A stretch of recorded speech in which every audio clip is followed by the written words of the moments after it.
நாளைக்கான வீடியோவில் என்ன நடக்குது அப்படின்னு பார்ப்போம். வீடியோ வந்து சூப்பராக இருந்துச்சு அப்படின்னு தாங்க சொல்லணும். அதாவது நம்ம கேசவ், நம்ம சாரதா 2 பேர் வந்து ஆதிக்கு வந்து பாரதி பொண்ணு கேட்க வந்திருக்காங்கல்ல. நம்ம மரகதை வந்து கடைசி நேரத்தில் அழுது புலம்பி எப்படியோ வந்து பாரதி மனசை மாற்றி இன்னும் கொஞ்சம் நாள் கழித்து பார்த்துக்குறோன்னு சொல்ல வச்சுட்டாங்க.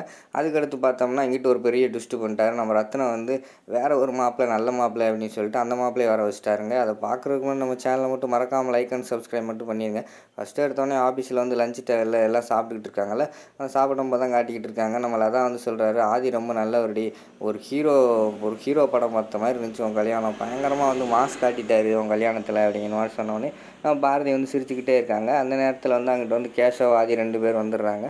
கேசவுக்கு வந்து லதா வந்து சாப்பாடு எடுத்து கொண்டு வந்து கொடுத்துட்டாங்கல்ல, அதை சாப்பிட்டுக்கிட்டு இருக்காங்க. என்ன என்ன சார் ஆதி, நீங்கள் என்ன சாப்பாடு கொண்டு வரலையா அப்படிங்கிற மாதிரி லதா கேட்குறாங்க. எனக்கு சாப்பாடு வந்திருக்கும் அப்படிங்கிற மாதிரி சொல்கிறாங்க. வந்திருக்குமா, எப்படி சொல்கிறீங்க அப்படின்னு கேட்டோடனே, அதெல்லாம் எனக்கு தெரியும், எனக்கு சாப்பாடு வந்திருக்கும் அப்படிங்கிற மாதிரி சொன்ன உடனேயும் நம்ம பாரதி வந்து டிஃபன் கேரியர் எடுத்து கொடுக்காங்க. அது எப்படி ஆதி, நேற்று தான் கல்யாணம்ன்றிருக்கு, மறுநாள் வந்து நம்ம பாரதி ஆஃபீஸ்க்கு வருவாளா வரமாட்டாளா எதுவுமே தெரியாது, ஆனால் நீங்கள் எந்த நம்பிக்கையில் வந்து நீங்கள் சாப்பாடு கொண்டு வருவாங்கன்னு சொல்லிட்டு சாப்பாடு இல்லாமல் வந்தீங்க அப்படின்னு கேட்டதுக்கு, அதெல்லாம் அப்படி தான், அதான் உங்களுக்கு புரியாது இல்லதா அப்படிங்கிற மாதிரி சொன்னோடனே நம்மளை தான் வந்து கோபமாயிடுறாங்க. ஆமாம் எனக்கு புரியாது, எனக்கு தான் எதுவுமே நீங்கள் சொல்ல மாட்டேங்கிறீங்களே, நீங்கள் 3 பேராகவே எல்லாத்தையும் ரெடி பண்ணி வச்சுக்கிறீங்க, என்கிட்ட எதுவுமே ஷேர் பண்ண மாட்டேங்கிறீங்க, நான்லாம் உங்களுக்கு ஃப்ரெண்டா அப்படிங்கிற மாதிரி அவங்க புலம்ப ஆரம்பிச்சிடறாங்க.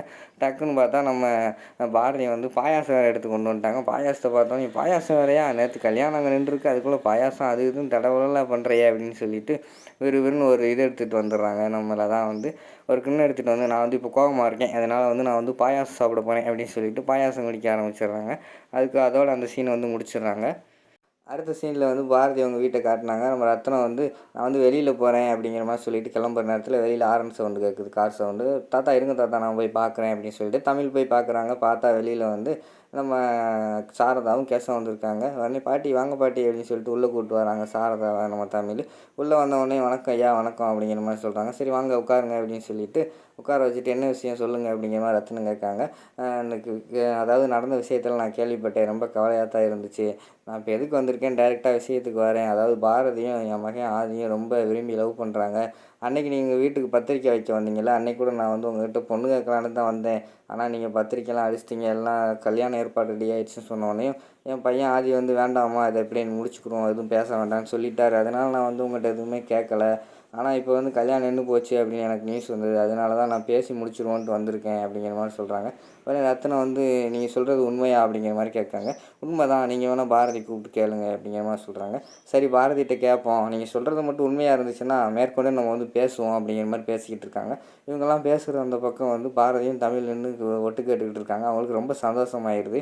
அதுக்கடுத்து வந்து நம்ம மரகதம் வந்து நைஸாக போய், எல்லோரும் இங்கே பேசிக்கிட்டு இருங்க, நான் போய் பாரதிக்கிட்ட போய் அவளோட சம்மதத்தையும் கேட்டு வந்துடுவோம் அப்படிங்கிற மாதிரி சொல்கிறாங்க.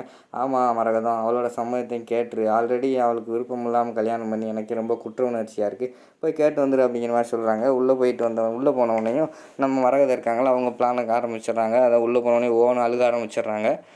ஏன் அத்தை அழுகுறீங்க, என்னாச்சு அப்படிங்கிற மாதிரி வந்து பாரதி கேட்காங்க. இல்லைம்மா, அதாவது உன்னையும் தமிழையும் என்னால் பிரிஞ்சு இருக்க முடியாது, என் மகன் இறந்துட்டான் வாசு, அவன் உருவத்தில் வந்து நான் தமிழை பார்த்துக்கிட்டு இருக்கேன், அதனால தான் உங்கள் 2 பேர்த்தையும் வேறு வெளியில் கட்டி கொடுக்காம துறைக்கு கட்டி கொடுக்கலான்னு பார்த்தேன், நீங்கள் எங்கள் கூட இருக்கணும், நான் அவனை மகளை மாதிரி தானே பார்த்துக்கிட்டு இருக்கேன், இப்போ நீ வேறு ஒரு கல்யாணம் பண்ணிட்டு போயிட்டா நான் செத்தே போயிடுவேன் பார்த்துக்கோ அப்படிங்கிற மாதிரி சொல்கிறாங்க. அதை கேட்டவொடனே நம்ம பாரதி மனசு வந்து இறங்கிடுது.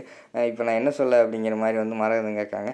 அத்தை அவங்களுக்கு என்ன தோணுதோ அதை சொல்லிடுங்க அத்தை அப்படிங்கிற மாதிரி சொல்லிடுறாங்க. வெளியில் வந்து மரகதம் வந்து, பாரதி இன்னும் கொஞ்சம் டைம் கேட்டிருக்கா, இப்போதைக்கு எதுவும் பேச வேணும்னு சொல்லிட்டா அப்படிங்கிற மாதிரி சொல்லிடுறாங்க. இல்லை, உடனே கேசவ வந்து, ஐயா நான் குறுக்க பேசுகிறேன்னு தப்பாக நினைக்காதீங்க, பாரதி வந்து ஆதி வந்து அவ்வளோ லவ் பண்ணுறாங்க அப்படிங்கிற மாதிரி உடனே நம்ம மரகதம், அப்போ நாங்கள் போய் சொல்கிறேன்னு சொல்கிறீங்களா, நீங்கள் போய் கேளுங்க தம்பி அப்படிங்கிற மாதிரி சொல்கிறாங்க. சரி விடு விடு அப்படின்னு சொல்லிட்டு சாரதா, சரி வா கிளம்புவோம் கேசவ் அப்படின்னு சொல்லிட்டு 2 பேரும் சரி நான் கிளம்புறோம் அப்படின்னு சொல்லிட்டு கிளம்பிடுறாங்க. மறுநாள் காலையில் வந்து தமிழ் ஸ்கூலுக்கு கிளம்பியிருக்காங்க. அம்மா நான் ஸ்கூலுக்கு கிளம்புறேன், மாமா என்னை கூப்பிட்டு போமான்னு சொல்கிறாங்க. சரின்னு சொல்லிட்டு வெளியில் வராங்க. அந்த நேரத்தில் வந்து ரத்தனம் வந்துடுறாரு. வந்தோடனேயும் எங்கேம்மா கிளம்பிட்டீங்கன்னு கேட்டதுக்கு, தமிழ் ஸ்கூலுக்கு போகிறேன் மாமா, நான் ஆஃபீஸ் போகிறேன்னு சொன்னோன்னே, இன்றைக்கி ஒரு நாள் லீவ் போட்டுருமா ஆஃபீஸ்க்கு அப்படிங்கிற மாதிரி சொல்கிறாங்க. ஏமாம்மா என்னாச்சு அப்படிங்கிற மாதிரி வந்து நம்ம பாரதி கேட்காங்க. இல்லைம்மா, ஒரு மாப்பிள்ளை ஒரு நல்ல வீடு வந்துச்சு, அவங்க வரேன்னு சொல்லியிருக்காங்க, அதனால் பொண்ணு பார்க்க வர சொல்லியிருக்கேன் அப்படிங்கிற மாதிரி சொல்லிடுறாங்க. எல்லாருக்குமே பயங்கரமான ஷாக் ஆயிடுது. உடனே மரகதம் வந்து என்னங்க சொல்கிறீங்க? பாரதி தான் இப்போக்குள்ள கல்யாண பேச்சே எதுவும் வேண்டாம், கொஞ்ச நாள் பார்த்துக்குறோன்னு சொல்லியிருக்காரு, அதுக்குள்ளே உங்களுக்கு என்ன அவசரம் அப்படிங்கிற மாதிரி கேட்காங்க. உனக்கு என்ன தெரியும்? உன் மகனுக்கு கல்யாணம் பண்ணி வைக்கணும்னு நினச்சிக்கிட்டு இருக்கியா? அவன் பெரிய உத்தம புத்திரன், அவனுக்கு கல்யாணம் பண்ணி வச்சிட்டால் நானே இந்த கல்யாணம் நின்று ரொம்ப சந்தோஷம் நினச்சிக்கிட்டு இருக்கேன். திருப்பி உன் மகனுக்கு கல்யாணம் பண்ணி வைக்கணும்னு ஏதாவது ஆசை கீசை இருந்தால் அவ்வளோதான் பார்த்துக்கோ அப்படிங்கிற மாதிரி சொல்கிறாங்க. உடனே நம்ம தனம் வேறு, அப்பா என்னப்பா பேசிக்கிட்டு இருக்கீங்க? அதாவது பாரதி தான் இப்போக்குள்ளே எதுவும் வேண்டாம், கொஞ்ச நாள் கழித்து பார்த்துக்குறோன்னு சொல்லியிருக்காள், அதுக்குள்ளே நீங்கள் என்ன இப்படி பண்ணிக்கிட்டு இருக்கீங்க அப்படிங்கிற மாதிரி கேட்காங்க.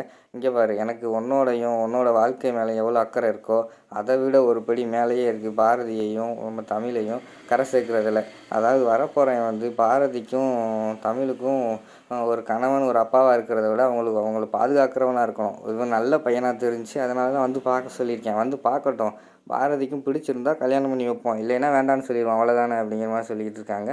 அதோட பார்த்தீங்கன்னா அந்த எபிசோடே வந்து முடிச்சிடுறாங்க. நம்ம பாரதி பார்த்தோம்னா அந்த பக்கம் வந்து ரொம்ப அழுதுகிட்டு இருக்கிற மாதிரி காட்டிக்கிட்டு இருக்காங்க.